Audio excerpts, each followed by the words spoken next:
Bethe emkhaya ngiyabonga mfethu sisebenze kahle lapha eJC Lifestyle lapha eMnambithi sisebenze kahle mfethu kodwa angiyithandi lento yakho lokuqhubela amanga ebhofa angifuni kwangempela nje cela uyigcine ncile into ongaphindi uyenze please wena uNkulunkulu sekunikezile ibhofa eliyifake ucabashe lo okufanele abuyele ejele ngamacala akhe okuzenza ibhofa akhokhobele nomuzi webhova nelawulo lebhova inja ngithi ke mina ngicela ukuthi mfethu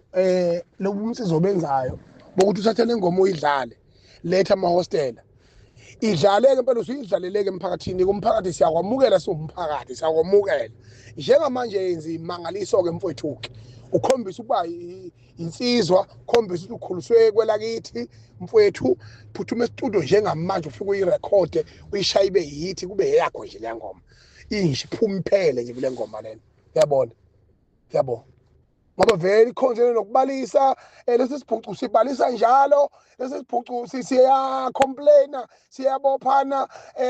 sihambe sineka nje namazinyo agcwele insango ngiyakutshela ke mina ngithi njengamanje Mbeje hamba uye studio ufonele bani ngizofonela uThuthane noma bani uMabhoza ngizofonela yakho ngizobafonela manje mina uhambe uyorekhoda le ngoma ukuthi kusho mina hawu kwakucabasha wapi yena lo hawu cela ngavele ukuthi kube nehit entantayo nje